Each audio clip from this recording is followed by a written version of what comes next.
I love this one, the press for strengthening financial security. So I love the phrase we came up with, the be bold. So be bold, be tough. And Susan is our moderator for this. Susan, please. Thank you. Well, I'm excited for this panel too. We've got a hard stop at noon because people have flights to catch, so we're gonna keep it nice and peppy, and then get it open to you guys to sort of ask questions. Everybody here is moderator panel, which is very exciting. Oh, we don't actually have Lori, do we? Okay, She's here here. she is. There she is. There she is. That's okay. Take your time. So we have Rana Foroohar from Time Magazine, Michael Hiltzik from the LA Times, Jim Petrakoukas, close enough? I have a hard last name, so I'm very sensitive to the last name issue. From AEI, who's also a CNBC contributor, Lori Montgomery from the Washington Post, and Robert Rabin from the Rabin Group, who also does some punditry. So what we really like to talk about today a little bit is we've had all these great ideas that have come to the fore, and the question now is, why aren't these ideas, which we all believe are really important, getting more attention in the press?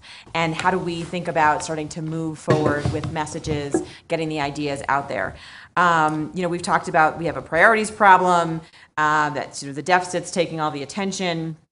We've talked about the fact that language matters. Do we need a crisis? Josh talked about the Hurricane Sandy of savings. So with all that sort of as a backdrop, I've asked these guys to just share a little bit of their insights into what makes a compelling news story, how stories get written, how they push through. They all obviously really care about these issues because they are here with us and they've been with us for 3 days.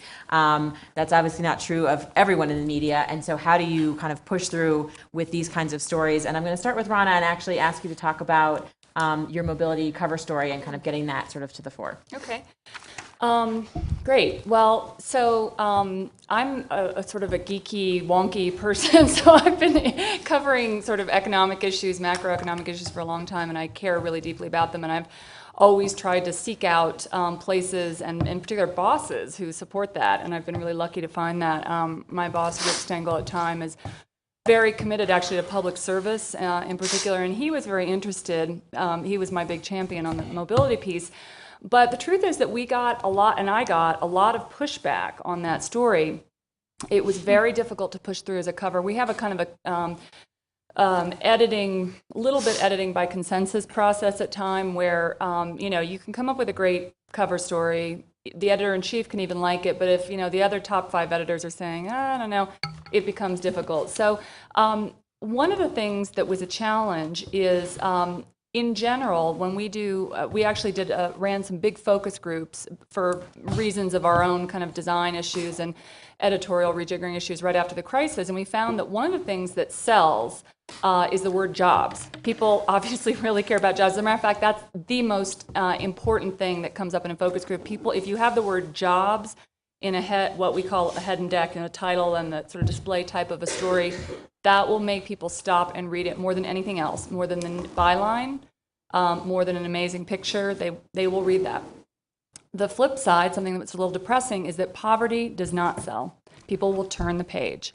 And so that's very, very challenging when you're writing a story like this one. So basically the way I pushed it through is I had started this is a story about economic inequality, and somewhere along the kind of 3-month process to getting this on the cover, it shifted to a story about mobility. So that seemed to work out better.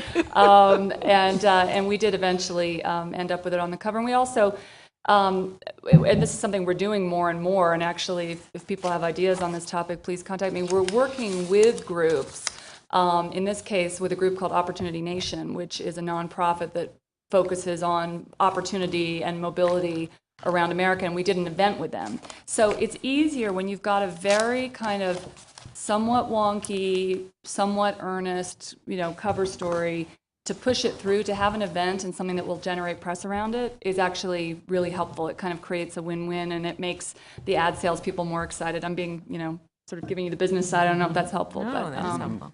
That's my story about that. And just one follow-up question. When you talk about the event, does it necessarily need to be tied to kind of the individual story, like here are 5 people who have been affected by the crisis, or just having an event around it is enough to kind of get some pull?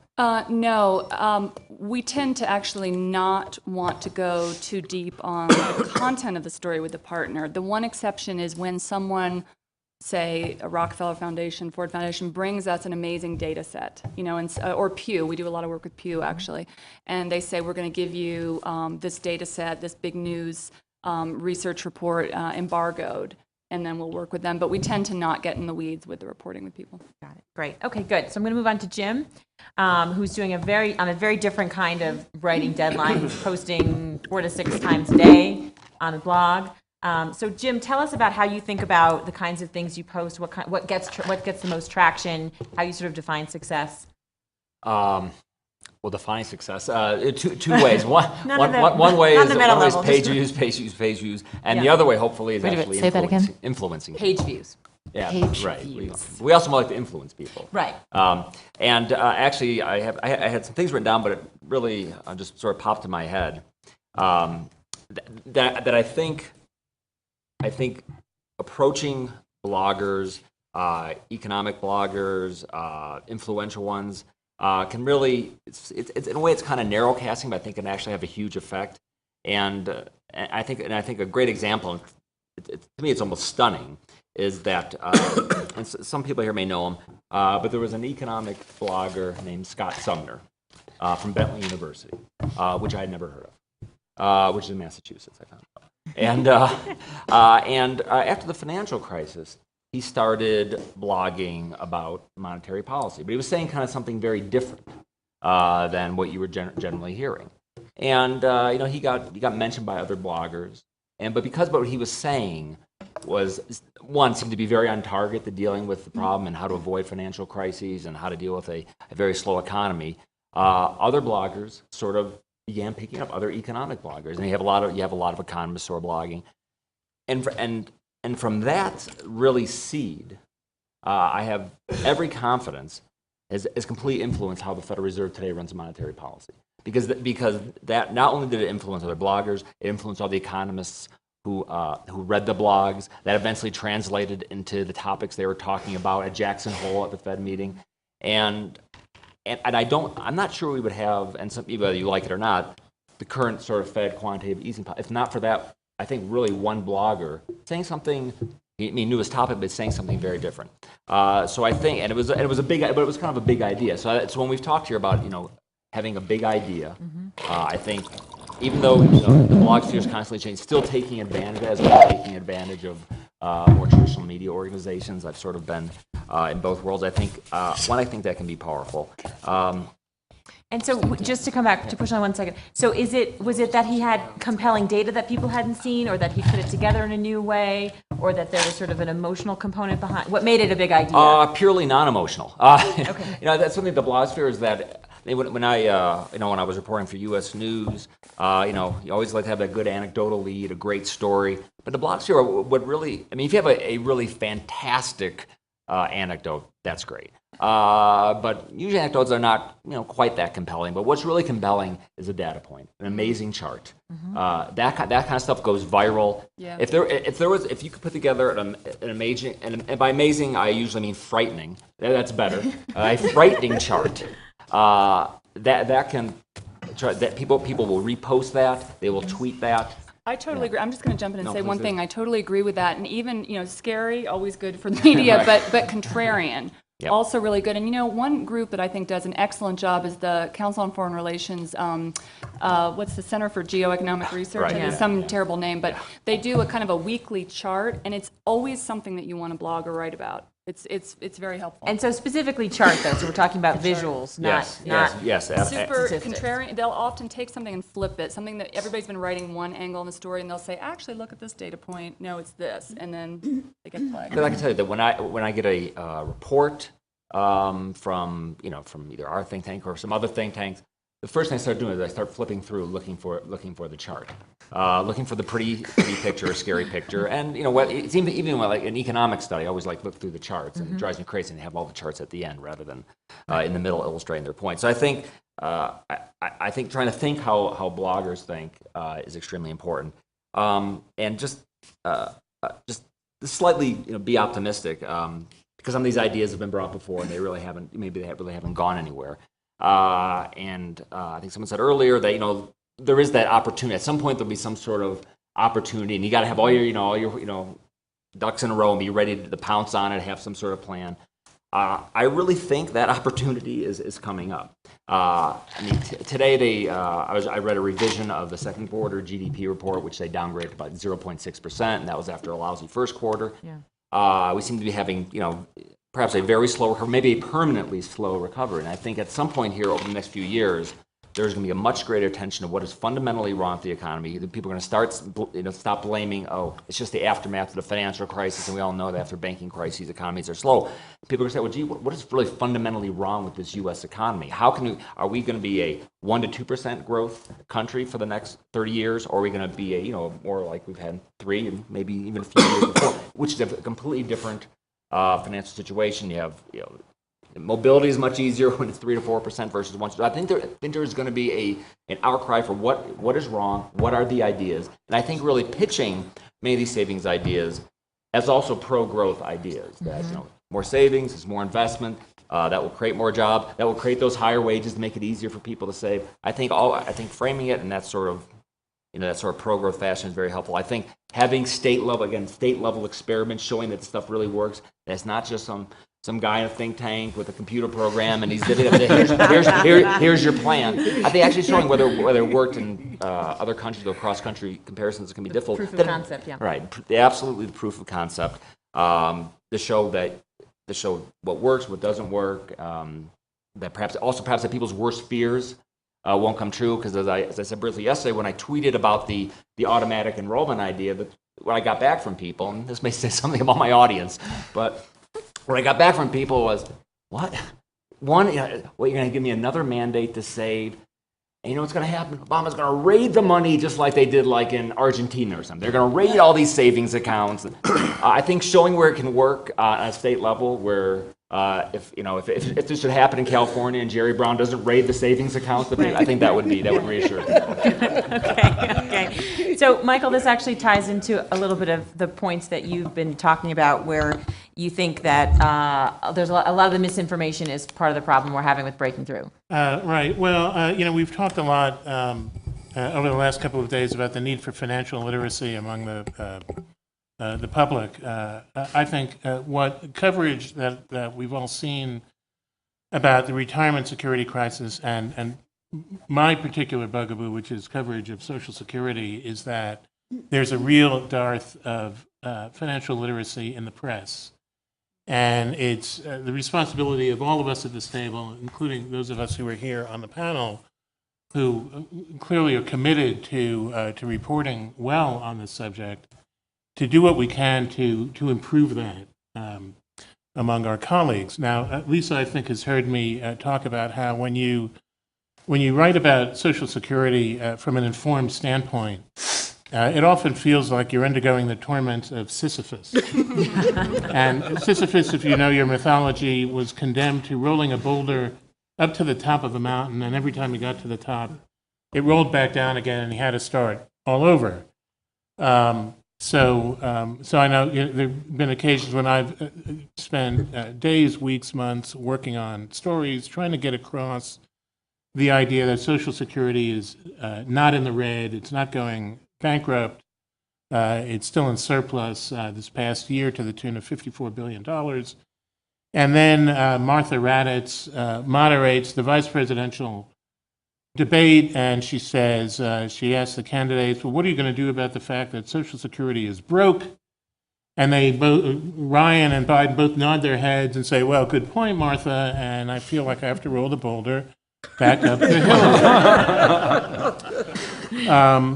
So I want to also emphasize here that what I'm talking about is an institutional issue, not necessarily an individual issue, because newspapers are all trying to do more with fewer resources, and inevitably standards get relaxed. And I've seen this, every major newspaper, including my own, is guilty of some of this sophistry.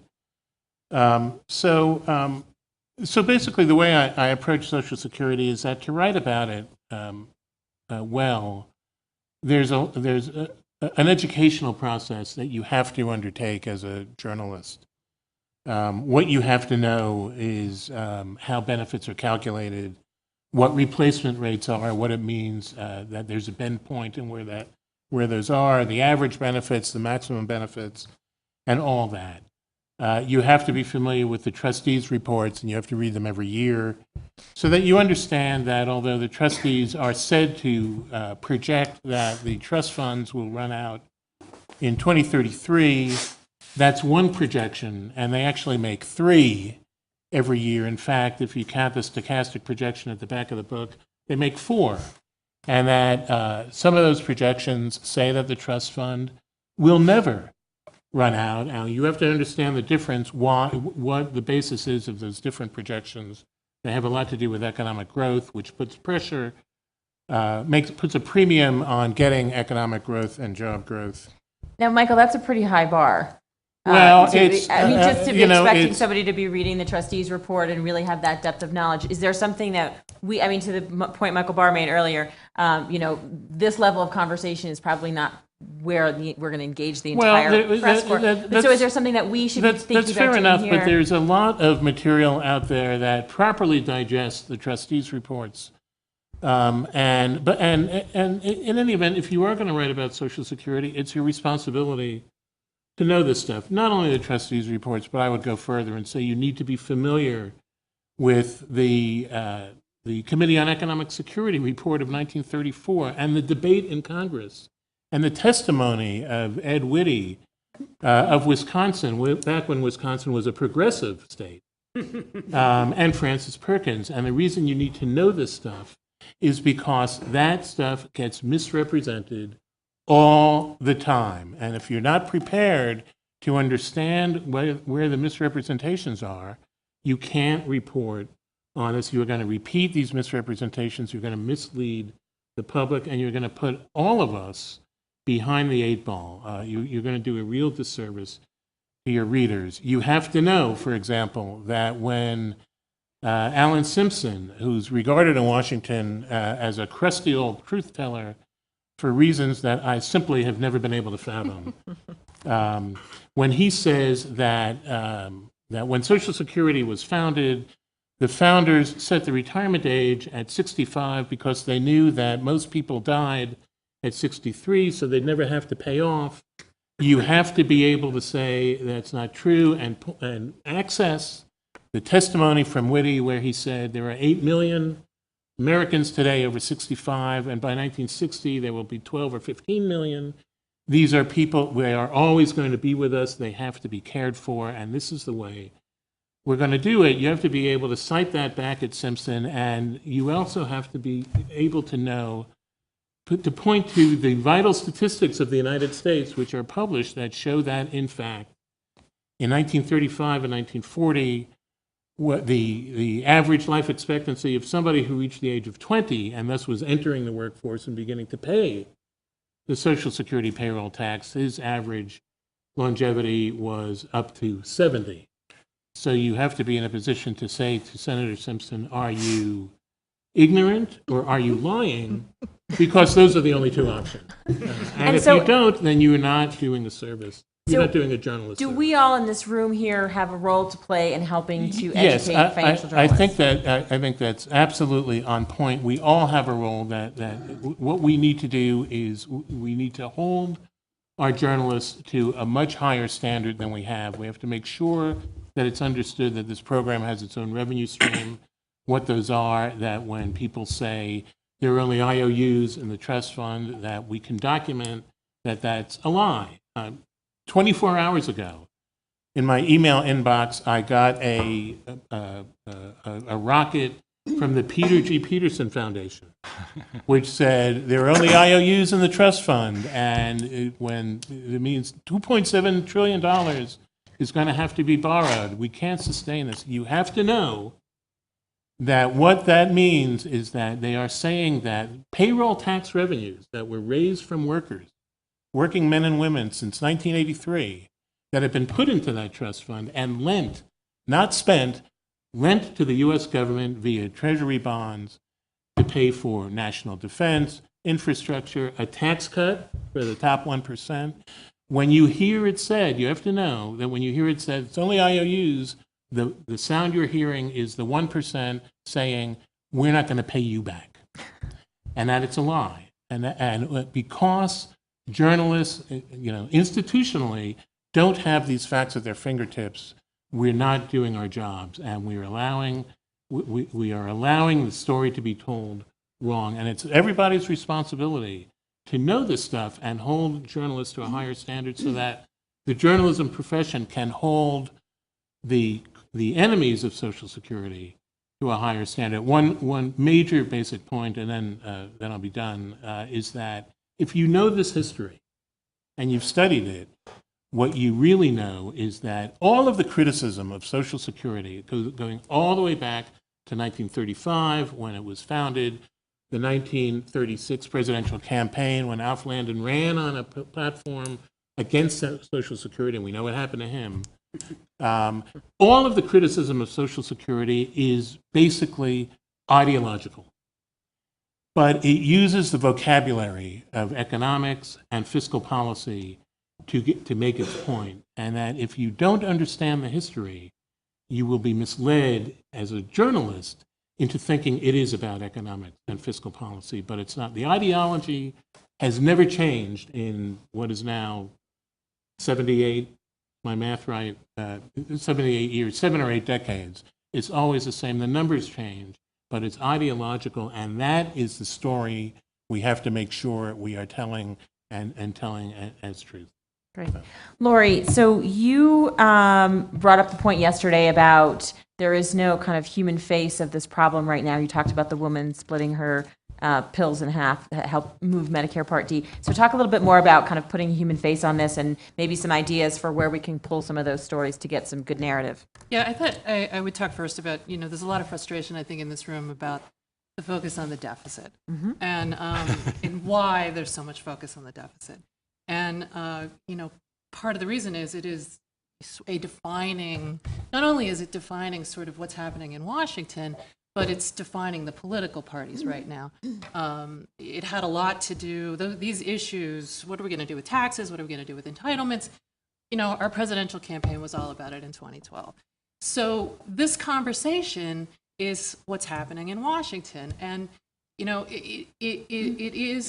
it is not divorced from the subject that you all want to talk about. I mean, here's an ideological statement about Social Security. Social Security has never added to the deficit.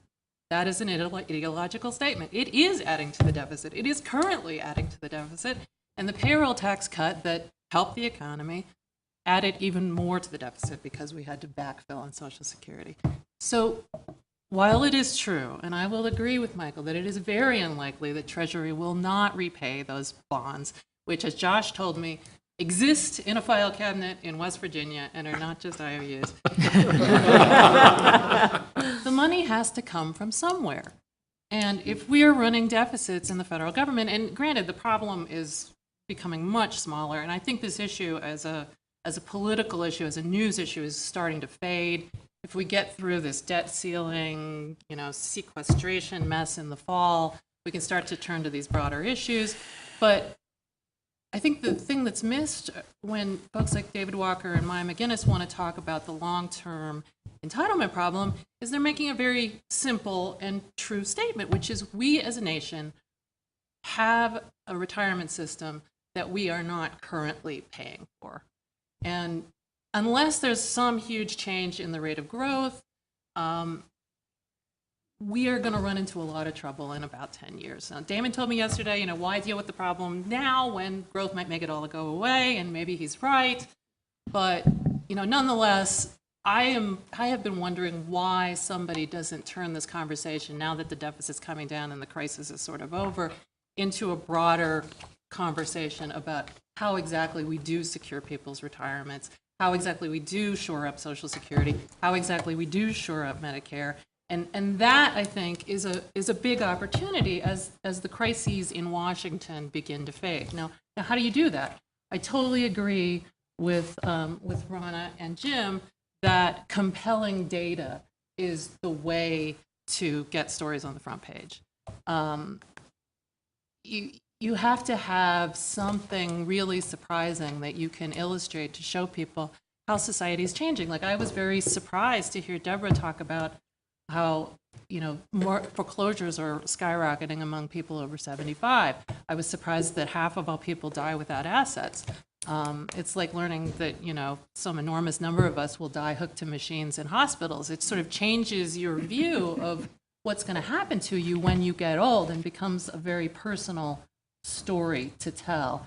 And so if you can find these cautionary examples to say, look, this is going to become more and more of a problem as the baby boomers retire, and nobody saved anything. And here is really a very concrete example of what we're facing. I think many of us who are really tired of the moribund conversation, political conversation, are going to be looking for ways to talk about this larger issue of retirement security once we get back past the crises. And do you feel, though, that we've heard we need good charts and visuals, we need good compelling statistics. So do you feel like the personal narrative part is less important, or does that need to get kind of added on top of it? The woman splitting her pills version, or here's the 75-year-old man who just foreclosed on. I think the vivid story is always going to be more compelling. I mean, Joe in Erie is way more interesting than some random government program. Right. That was a fascinating story. And it makes you really, it's not just, anecdotes are anecdotes, true, but they often sort of illuminate things and make you think about things in ways you hadn't before. Yeah. Great. So, Robert, part of what I've been thinking as we hear all these different stories is part of what we all need to do to start weaving the savings conversation into kind of everything that we talk about. So I think a lot of people found the immigration conversation and the conversation that you moderated with Jan and Maria to be fascinating and not really an element that we think about all the time. I know when we talk about, and I'm guilty of this too, I'll go on TV and I'll, applaud that, consumption numbers are up, and so yay, we'll see GDP growth, and, maybe that's the wrong frame. Maybe every time we talk about growth and consumption numbers, we need to be talking about savings too. How do you think about that in the broader frame? Thank you. And thanks for putting this together. You're very good at this.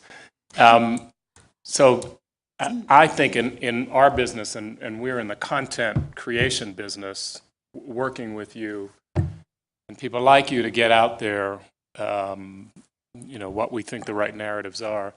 The most important work is the non-public work, and people are lied over it all the time.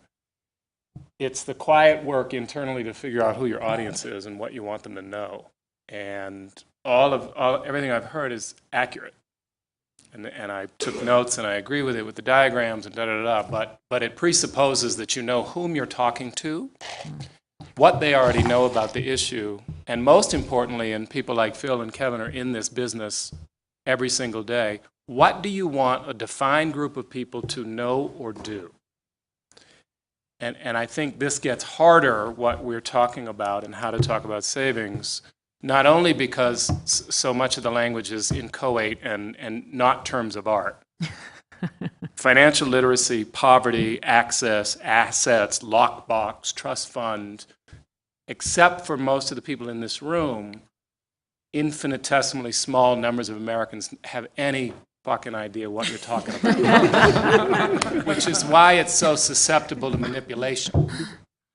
If we don't have a shared understanding of the terms we're using, then the people with the best marketing and the most money tend to win. Right, but just to briefly interrupt, that's why it's our job as journalists to be the intermediaries, so that we're in a position to But make I sure think that he's people making know. a different point. So from my perspective, we you're need old to- school. And I hope you're doing what you're doing for 100 years. But you guys generally, and remember, media is now incredibly disaggregated. Praise God. Praise God. There's been tremendous new voices out there. And so I've got blackamerica.web, and I can get all my news and information from blackamerica.web if I choose to, which I sometimes do. And that, people don't have a common source for information. There are very few people like you. relatively You speaking. mean left-handers? There are very few left-handeds left. People who have kind of a rock-solid understanding of the science of what you're talking about. They know the facts, right? You tend to be concentrated at the best-funded institutions, right? But the vast majority of the people that I have to deal with in media, are you kidding? Particularly in minority media, which has very few resources, just hand it to me. Just hand it to me. They're overwhelmed. They have 1,000 things to cover. For you, I said we have an alternate, I wasn't going to talk about this, we have a different problem, which is you have very strong points of view about this stuff. You're not just factual subject matter experts. You have a narrative yourself. And so if I, with one of your organizations, Gottbaum is going, well, he probably knows what your points of view are, but people who kind of want to deal with you, it's frequently not a peer conversation, right? And so you want to hear it the way you want to hear it. So I pitched something to Michelle Singletary at The Color of Money on how black people save. She has a preternaturally sophisticated view of how black people save and what the issues are. Well, good luck getting her to look at something new. And she will, but good luck. Anyway, I just wanted to say in response to your question, really, really, really, for all of us, all of you who talk about these issues, your willingness to go through the rigorous and hard process before you open your mouth about who's my audience and what do I want them to know. A lot of us get lulled, particularly in pressure situations where we need page views or we're measured by our Q brand or whatever, Q rating. Sometimes you're not talking to everybody. You're really just talking to those staffers on the Ways and Means Committee. You're really just talking to people within the Congressional Industrial Complex who are going to define what you're doing. But we all want to get that chart into USA Today, even though it's irrelevant except to a funder. So your willingness to really know whom you're talking to, and then have the lack of narcissism to do the research to figure out how they're hearing you. Those two steps will set you free. The easiest part is the creative, about how we talk about it. It really is the easiest part. The hardest part is slowing down and saying, who am I talking to? What do I want them to know or do? What do they already think about it? And how do I close that gap? Can I jump in? One, Hang on, Rhonda's going to just jump in. Yeah, I just want to add one thing, which is that I think one great opportunity of this, age of creative destruction that we're in media is it actually allows all of you to have a voice often in our publications. I mean, because we're all shrinking even at the largest institutions, and we need new voices, smart voices. And I'll give you an example, actually, that was really surprising to me. So I used to edit our international magazine, and about a year ago, I commissioned a piece about the Chinese debt crisis and housing bubble. And it was written by a guy I know from the Council on Foreign Relations who happened to have been in government and worked in private equity, knew the situation very well, and was also an excellent writer. And he just knocked the ball out of the park with this piece basically laying out everything you've been reading in the last month in the paper a year before it happened. I didn't even pitch that piece to the domestic magazine because I thought, oh my God, this is like so wonky, it's so in the weeds. But the web people grabbed it, put it online, it went viral, and it was the biggest read piece. It was read by, like 10 million people that week who were really interested in what the heck's happening in China, So, and then what Domestic picked it up and we put it on the cover. So that's just a possibility to remember of what can happen. You can also, by the way, tweet when we're getting things wrong, which, is That's a another good thing to remember, too. powerful thing. Yeah. Laura, you wanted to jump in? yeah, I just wanted to make a sort of a fundamental point that I think sometimes people forget when they're trying to get things in the newspaper. It as dying as we are, but the blogosphere I think is just as bad. It's a newspaper. There has to be something new. and so to the extent that, you can explain why this shows us how a society is changing in some way, that makes it much easier to get into the newspaper. That's it. I'd great just like point. to also, talk a little bit about this question of audience that Robert mentioned. I think all of it, at least I know who my audience is because I hear from them all the time. And at the LA Times, our paper circulation has been going down fairly consistently over the years. I think it peaked in something like 1996 because I have a coffee cup that the paper handed out to say we've just peaked at, a million something, and we never looked back.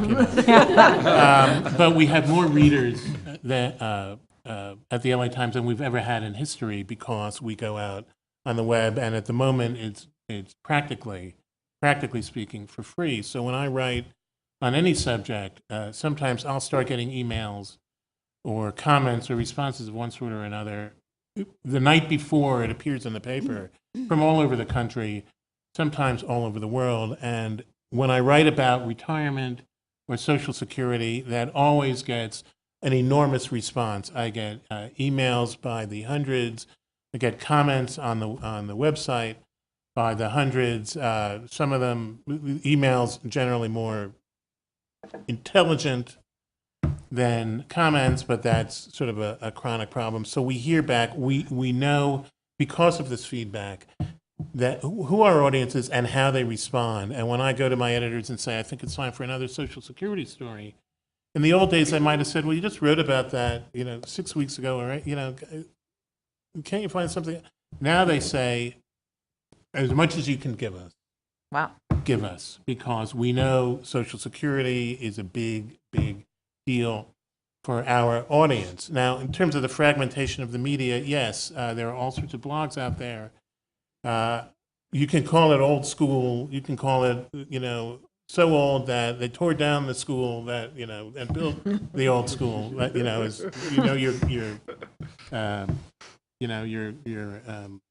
your sitcom catchphrases. But the level of the quality of information and the level of discourse in the media, when you bring in all of these blogs, even when you're talking about well-written, well-researched progressive blogs, whatever, well-written, well-researched conservative blogs, is really in decline. And that's because those of us who work for institutions that have had the resources to give reporters and editors the time to do the necessary research, they're under assault. They have a smaller footprint in a smaller wedge of the whole pie than they used to. But still, most of those blogs, one way or another, when you drill down, where is the information they're publishing? Where does it come from? It comes from the major newspapers, to a certain extent, the major cable news outlets.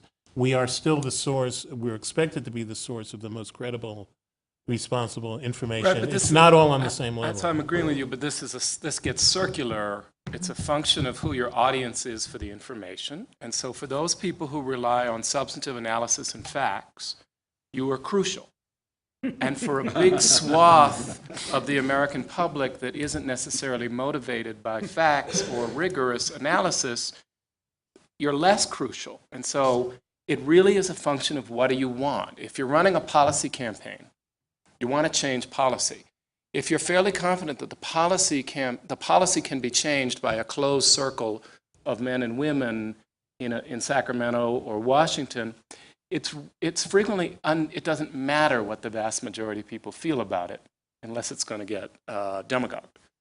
If you have to run something that's going to get politicized and demagogued and demonized and talked about unfairly, then you need a general public, right? And the general public is not, regrettably, frequently going to be motivated by the facts, right? So Trayvon Martin is killed, and we are in a position at our firm, we run Mayors Against Illegal Guns, and so we say, well, this is an opportunity to undermine support for the Stand Your Ground laws. And it's an opportunity to undermine support for ALEC, the right-wing legislators group that put the Stand Your Ground laws in place. And we run this campaign. The facts are, they're not unimportant. They're not unimportant. But getting on Tom Joyner and getting on Michael Blason, Black Radio, and getting people to weigh in with their members of Congress or with Target and Walmart to get out of ALEC, it's not a fact-driven issue.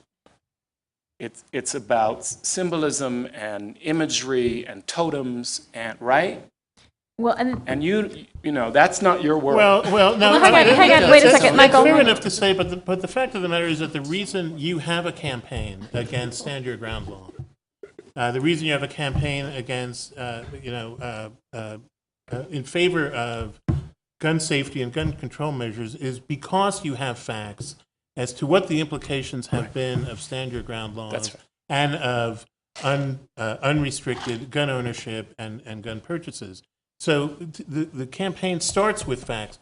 Now, the instrumentality of winning that campaign may be the sort of thing you talk about, but you still need a core of facts to drive the idea that you need this campaign. okay, I'm going to interrupt here because I think we actually have a lot of facts. I don't think we have any dearth of facts in this room. I think our problem is on the breaking through with the facts. And maybe it is we need to find the emotional ties, and maybe it is we need to find the newsworthy element. Robert gave us his great list of the technocratic terms we all use. The terms that jumped out to me from the summit as we've kind of been going along were nudge, bold, beautiful products, crisis, leakage, which I find particularly disturbing, and Bob contested. And then, we had Phil say savings are not sexy anymore. So when we think about, those kinds of things as we've been talking about them, what are the ones that we feel like are compelling? Do we need to find a way to create a crisis to get people's attention and to make it newsworthy? Do we need to start the, Gene Sterling campaign for child accounts? And make that the big national rallying point around which we talk and more broadly about retirement.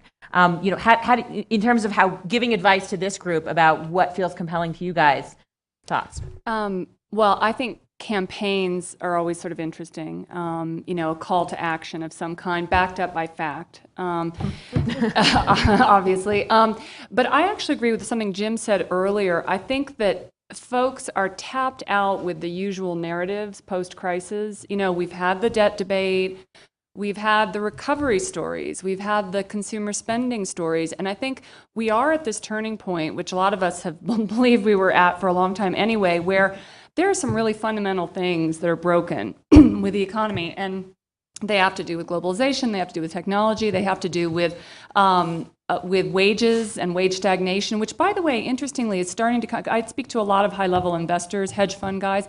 That is coming up more and more in the investment community as a concern, wage stagnation, not only in this country but broadly. And I think that there's an opening there to kind of leverage that issue because investors are worried about it, money guys are worried about it.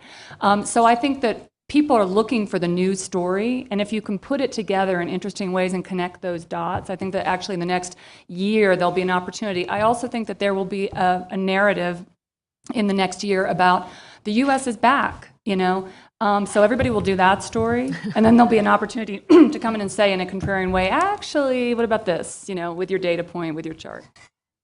Great. Yeah. I think I may have I've sort of told this story to a few people, so I'm not being repetitive.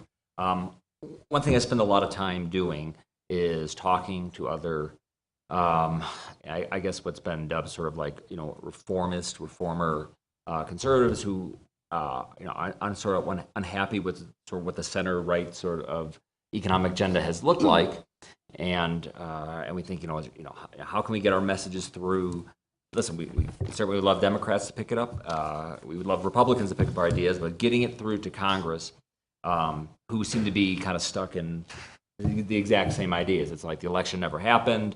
Right after the Republicans just ran a campaign on the debt, entitlements, and entrepreneurs, all of which is important, and they lost, and they came right out of the box and had a balanced budget amendment. That was going to be the big thing that was going to, rally the troops. So I think I know how to get the message through, and what other folks I talk to say that, listen,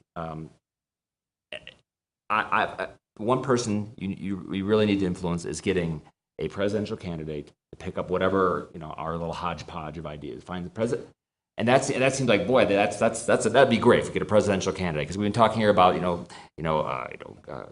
sort of grassroots movements, talking to policymakers, but for some of these issues, you really, I think, are going to need, particularly on the right, to getting a presidential candidate to pick up this issue And I think there's an opportunity to do that because I think there is openness to thinking about a different kind of agenda, focusing on a different kind of agenda. And I mean, I don't know, I don't know who would be susceptible to this idea. I mean, you can come up with 10 different potential presidential candidates. But I think trying to have those conversations with those people, the staffers who advise them, who their economic advisors are, and getting it on the agenda. Because if you have a candidate in 2016 talking about that issue, even if he loses, that will sort of permanently be on the agenda. I mean, even in 2012, Mitt Romney came up with this idea of how to deal with tax deductions, limiting them to like one bucket, which was an idea that kind of came and went, but it sort of kind of stuck around. And I still hear conservatives talking about that, and I hear folks on the left talking about it as well. So those ideas, and usually presidential campaigns are terrible places to raise ideas because they immediately get distorted, but sometimes they have some staying power, and they stick around. So I would try to get a grassroots movement. I try to do this on a state and local level. I would try to get, Okay, good thoughts. Okay, Michael, how do we break through? Well, I think if you're waiting for a crisis to break through, the crisis is upon us. And I think it's going to become more inescapable as time goes on. I think Rana is right that there is going to be a narrative very soon, if it may already have started, that America is coming back, and that, yes, the proper contrarian viewpoint, it's not merely contrarian, it's the truth, is that Conveniently. the resurgence of the American economy has left huge swaths of Americans behind, particularly retirees. So I think you don't have to wait for the crisis to tell your narrative. The narrative is here, and it's we're going to start hearing that. In fact, no retiree left behind. In fact, not very many months ago, when the Dow Jones hit its record, I think I wouldn't be surprised if everybody at this table, I mean, I certainly did, wrote a story saying, yeah, but it hasn't lifted all boats. Right. And here are the okay, so you too, probably. I think everybody must have. So that opportunity is going to be there, and the opportunity comes from the reality on the ground. Yeah, okay. Lori? I agree with everything everybody has said, particularly the fact that, the national conversation is about to change sharply as we exit this crisis mode from the recession and from the drive up in debt and start thinking more, hopefully, our politics starts thinking more about how to fix what's wrong with the economy. And, at the Post, we already have a couple of people deployed on sort of major projects that have to do with, why isn't this economy working for the average person? But those are very complicated stories to tell because, again, what is new? Globalization is not new. Technology is not new. I spent much of last summer trying to write about jobs because all the presidential candidates wanted to talk about is job creation. I was like, well, what do you do to create jobs? And it's very hard to answer that question. And so it's hard to tell who has a better plan to create jobs. So I guess I would go back to, I see a real moment of opportunity for this issue. I think that to the extent that you can convince politicians, Democrats as well as Phil's party, to stop talking so much about entitlements and start talking about retirement security more broadly. I mean, yes, the problem is healthcare, but more broadly, the problem is retirement and how to get there.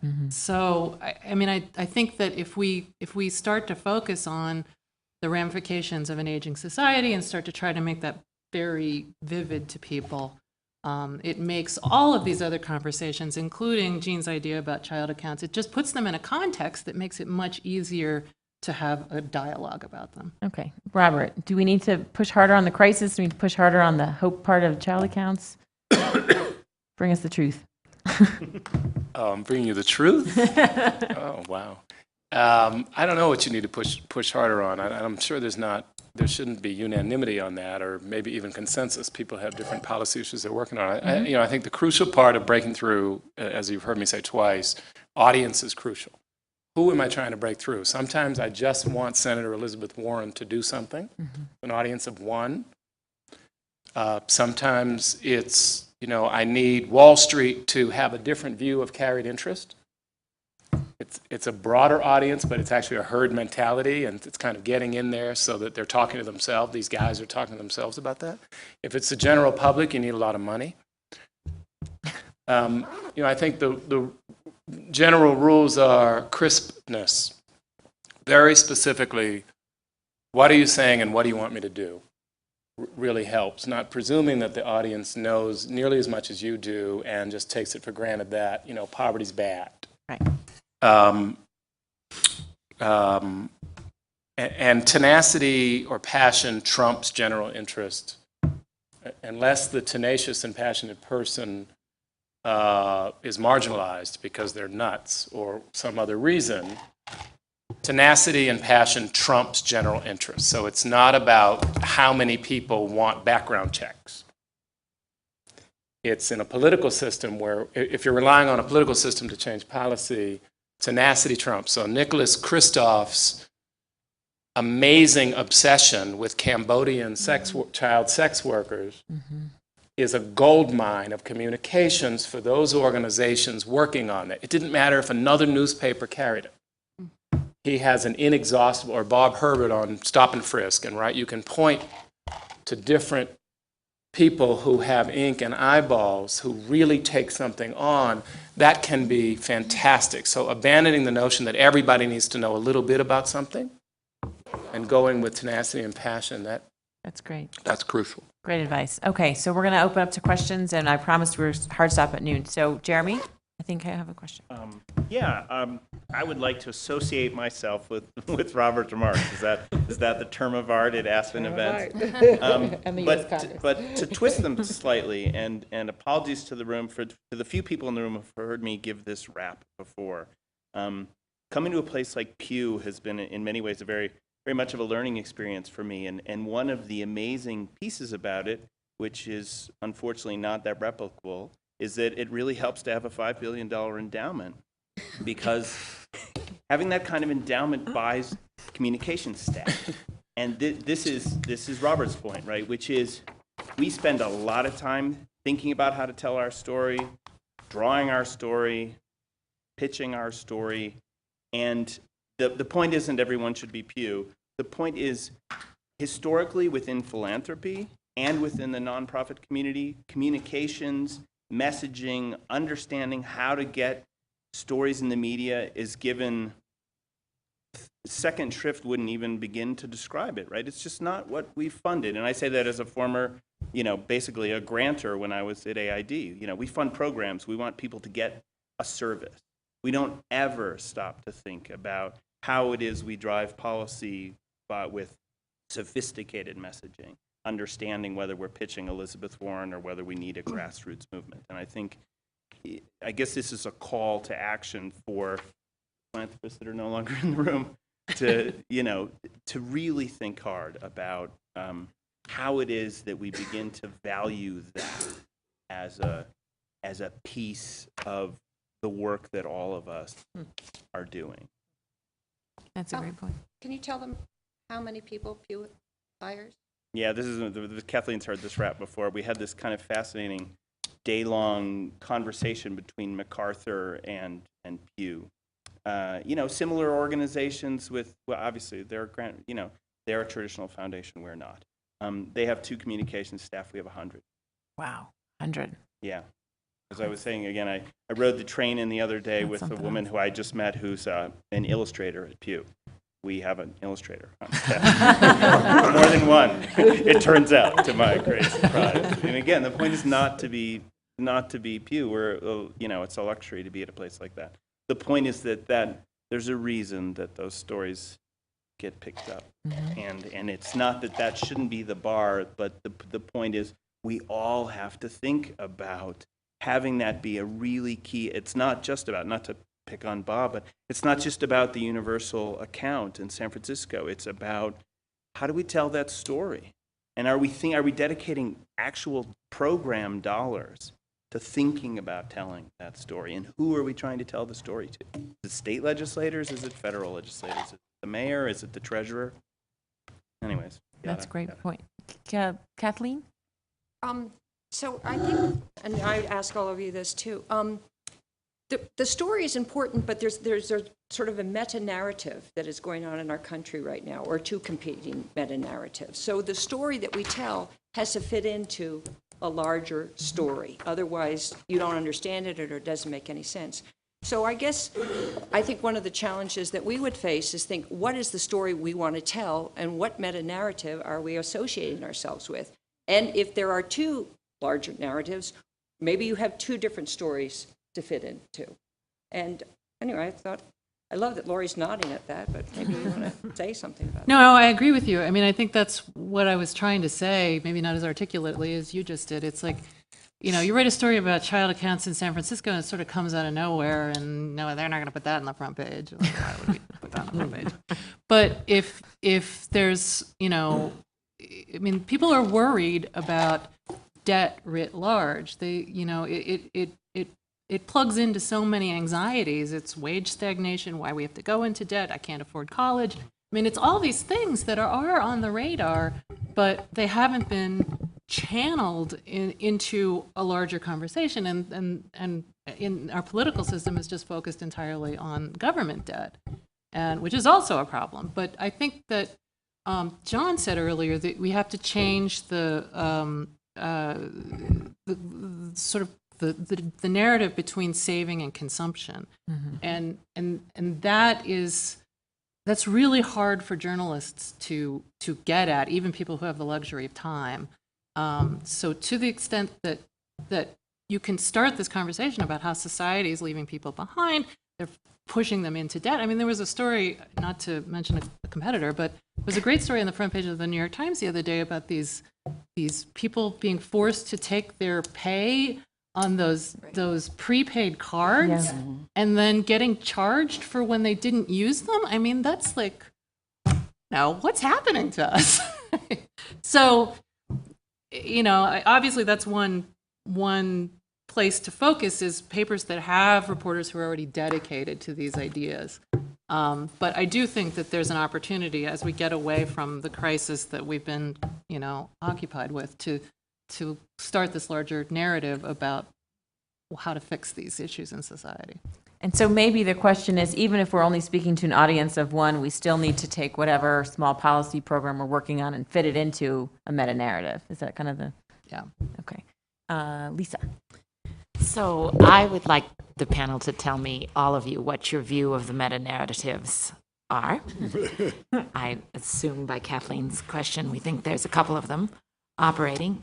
And then I'd like a thought exercise, if we have just one more minute. And a lot of this summit, yesterday's conversation came back to Kevin and the inspiration of the state experiment.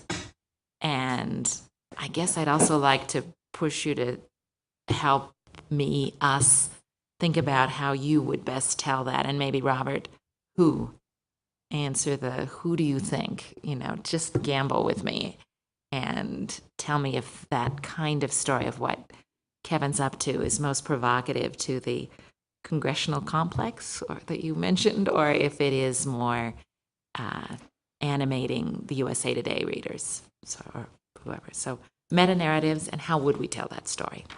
Well, I'd be happy to start. When we're talking about Kevin's project, I think I was one of the first journalists to write about his initiative and the narrative. I mean, narrative and meta-narrative, sort of a modern term for what I think we've all been trained as journalists from the very beginning of our careers to do, which is what's the peg?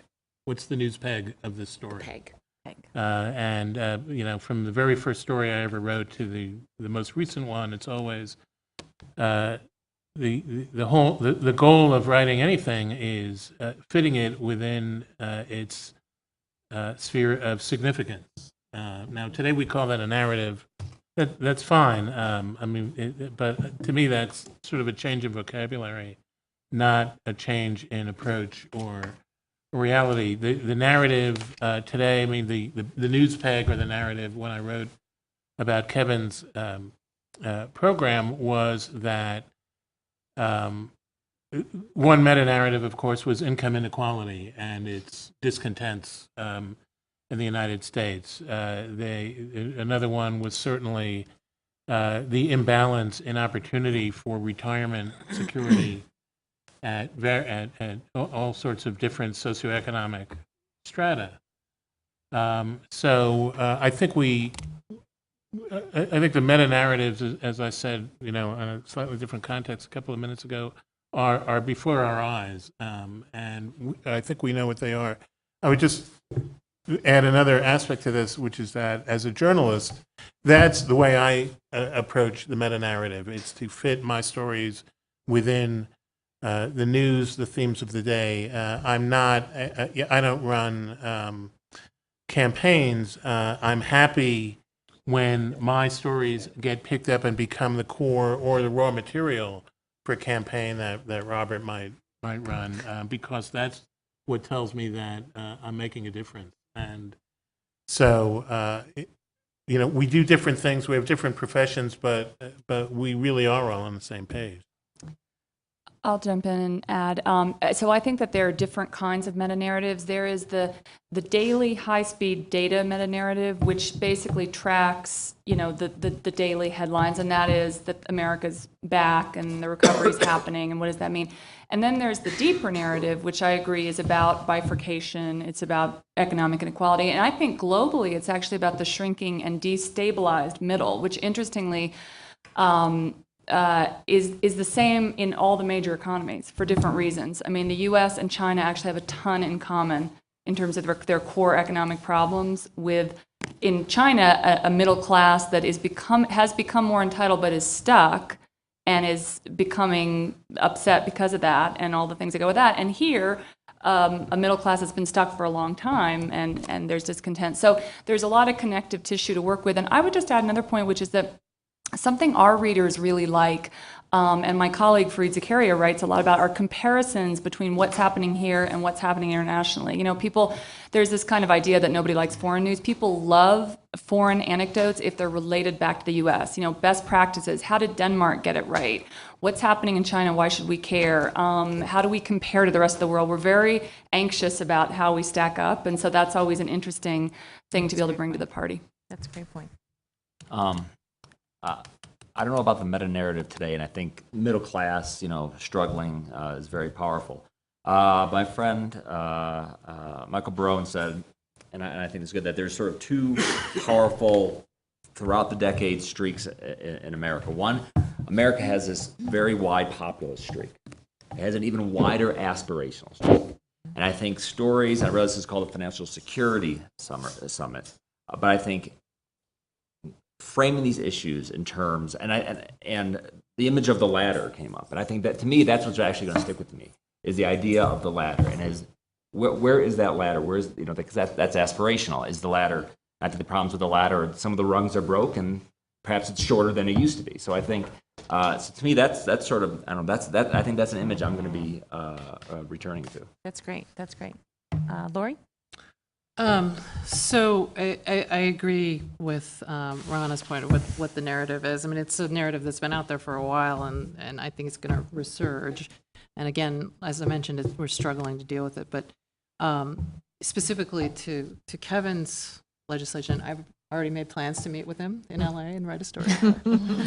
Because, for me, I mean, I write a lot about public policy, but, a lot of public policy doesn't matter unless it's going to happen.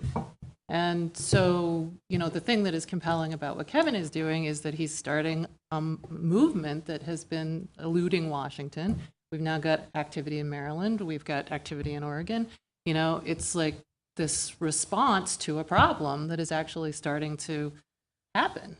And that, ladies and gentlemen, is news. Hell yeah. Robert, meta-narratives.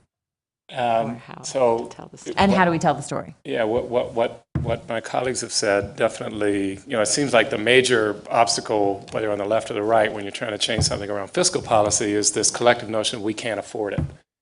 And that gets asserted from everybody that doesn't want to do it. It's pretextual, but even on an individual level, if you ask a colleague or a friend to donate $100 to a charity that you care about, and they say, I just can't, it's the end of the conversation. You know, it's inscrutable. You don't know how to get behind that. There's an intimacy to it that you don't know how to navigate. And the same on the national level, too. So that's a major issue, the notion that we pretextually throw out, oh, we can't afford that. The narrative you haven't mentioned that I think is almost everything, to the point, and regrettably I'll appear almost obsessed with this issue, but race is enormous here. And the unwillingness to deal straightforwardly about that and then what to do about that. So, for example, I believe Social Security is seen as a white program. If Social Security were seen as a Black and Hispanic program, it would literally wither on the vine. Food stamps, WIC, Section 8, those are now all in the Black category. Maybe Hispanic, but people are struggling to feel, well, they work so hard, I don't know. Those are programs that are in the Black category, and politically, you have to kill people to sustain them, right? And so meta-narratives go like this, in a very micro level. The Washington Post has a front-page story on poverty in Tennessee. Unbelievable. Poverty and malnutrition, and they've got young kids who are hungry. And I open it up Sunday morning, and my partner, who's Black, looks at it, looks at the picture. Oh, thank God he's white. Like, that's the meta-narrative here. Different people are going to access this story because it's told about white people. Okay, so you have to deal with that.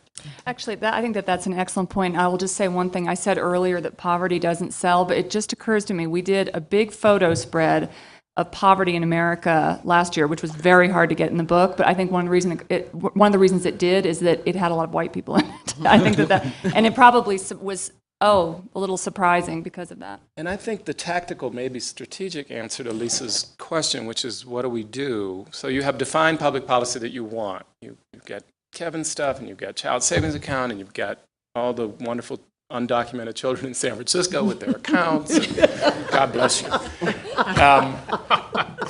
I really sadly or happily think that industry is your answer, that if it's any policy change on the federal level, Republicans want to hear it, and Democrats appreciate hearing that it's good for industry. So when Walmart, which is a very long-term looking company, when Walmart sees it in its interest to have financial, if they don't have to be worrying about, they changed their view, I'm not expert on it, but they changed their view on healthcare and prescription drugs and health policies for their own employees, right? When they start worrying about the cost to them of all this poverty, that their wages are not sustainable. Well, there's also significant pressure, right? That's great. Yeah, but I mean, I don't know that was a business decision in the pure sense. I don't give a flying okay.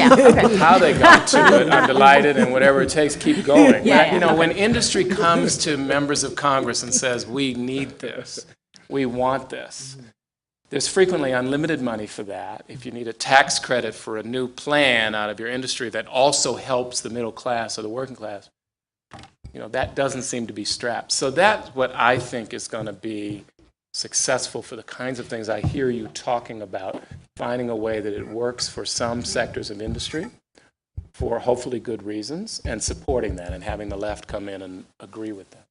Great. Well, I want to, Maureen has one more question. Okay. Well, I just had a little comment on the latter piece, because I think that people love the ladder metaphor because it sort of feeds our individual, everybody can sort of individually climb it on their own in this individual success narrative. And when I think about the ladder metaphor right now, I think of, the ladder's sitting in quicksand. And how does the ladder work unless we have a firm foundation for people to put it on? And I was thinking about this because I was also struck yesterday when Lisa asked her what's missing question. A number of people referenced in one way or another, that we don't have enough feeling of sort of a collective good, that we're still in this individual good. And it's a difficult narrative to fight against. And I was just curious about people's perspectives on that and sort of how that fits with how you I just want to say quickly, I like your quicksand and stable foundation thing. Visuals are very important. When I did the mobility piece, which you had asked me about in the beginning, Isabel Sawhill at Brookings gave me a visual of, when the rungs on the ladder get wider, it's harder to walk up them. That sold the story. So, All right, Just I'll keep tell in you a mind. story with a quick example. Good. Okay, I'm gonna just go to Vet for a very quick question, and then we're gonna wrap up because I Yeah. promised. I'm sorry. It was actually really just a quick comment because Okay. this conversation got me thinking of something. So we obviously do a lot of work trying to encourage people to save for more for retirement. And you try to build all these communication and tools to get them to try to save more. So what most of the industry did, especially when they put them online, is gave them calculators. So somebody with $45,000 would fill out the little calculator, and at the end it would say, you need to save $1,700 a month. Now, what do you think the reaction is? Forget it, I'm not going to do anything. So it changed two things. One, created new assumptions of, as long as they get started, we can get them to put more and more of their increases in later. So don't tell them about the 1,700, tell them about the 50 today, and they'll at least get started. Right.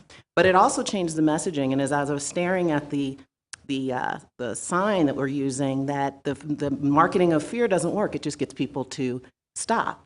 And maybe we should sell more around financial opportunity versus security. So it was just a thought, because we really found that if you sell to the fear of retirement, that's just another reason to defer it.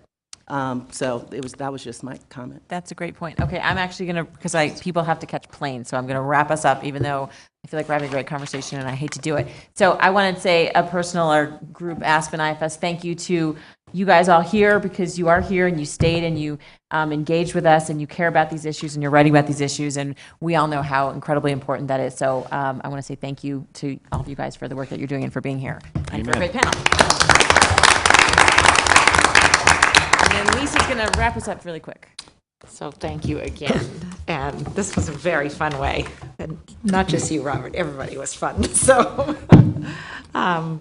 So I get the joy of saying some concluding remarks, but the real way we're going to conclude is to eat again, not surprising. This is my entire view of financial security. This is sort of the squirrel view. Get as many nuts as you can and keep eating.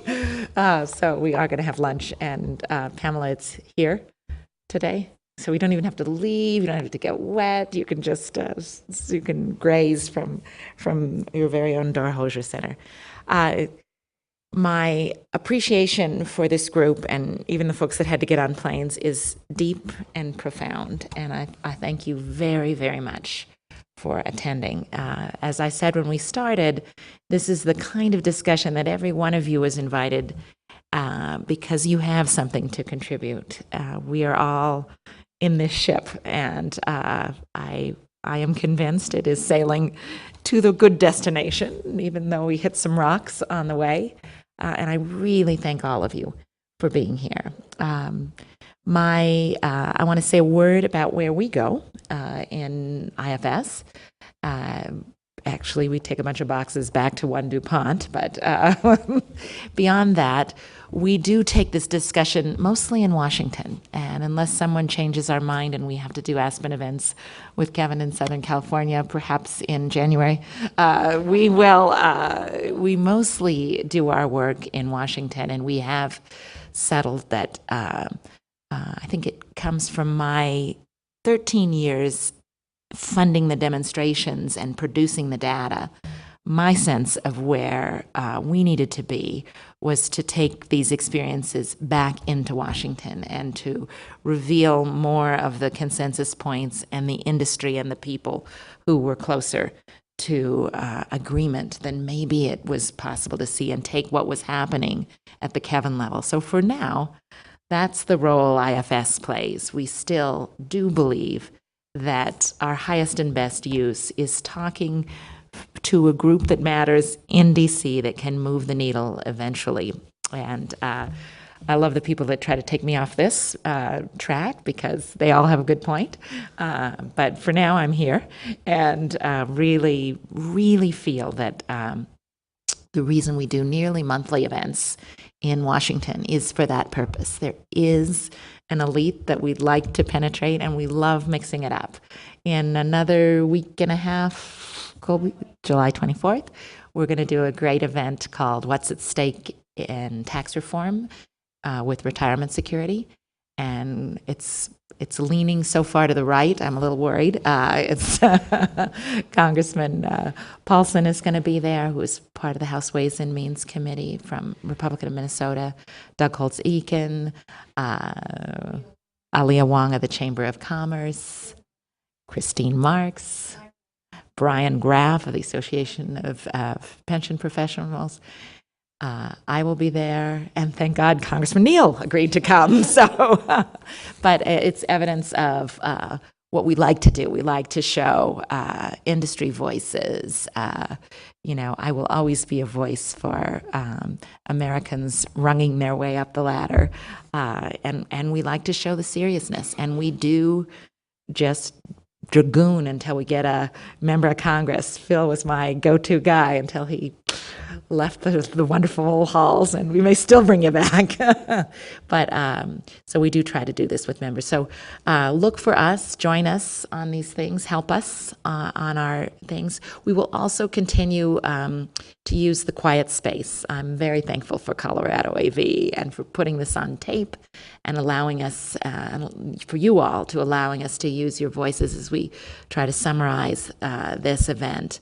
But there are times and there are moments, as Milton Nascimento used to sing, when we need to do this completely off the record.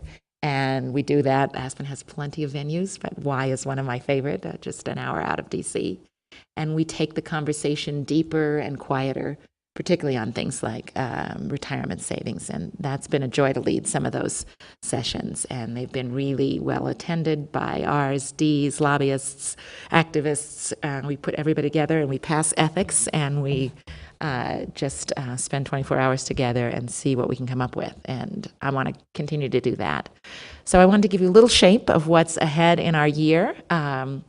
And all of this powerful work at Aspen would not be possible without an amazing team. And I have to publicly say thank you again. Susan, to my wonderful senior fellow and partner in Better Banking.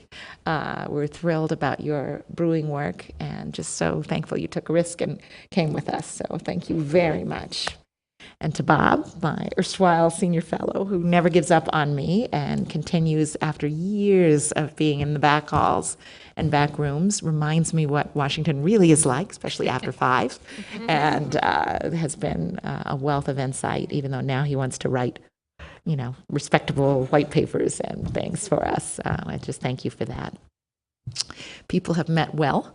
We're going to let you go back and get that Yale law degree. They say they come in handy, but you're one of us, so we won't really let you travel too far. You'll be tethered to the mothership, and I really thank you. Will's only with us for another 2 weeks, so thank you so much for being part and for your maturity and insight and all the things that have helped this summer. And to the amazing Colby Farber, who is really 55 in just a 25-year-old body, for all the maturity and writing and capacity and hope. Colby's who you want in the lifeboat. We'll always come to one of these spots in planning an agenda, and somebody will say, nobody's coming, we don't have congresswoman so-and-so.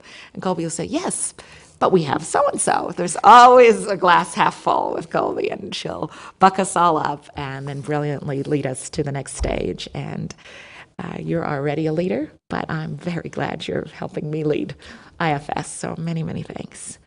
And I'm going to end with Pamela Horn-Hall in red in the very back, and she has been in the background, but this is not an event that works without a heavy investment in what you can't see. And Pamela has led the wonderful troops that also join us from Aspen, Deb Murphy and her team, and we have many, many thanks to all of them. But it wouldn't work if it wasn't linked hard to our home base. And Pamela, many thanks for all the nights, weekends, early mornings. You're definitely going to have some days off, but she will not stop working until all of you are safely in trains, planes, automobiles, any other way you're getting out of here. And I just very, very much thank you. So thank you to the IFS team, thank you to the group, and to our future. But we are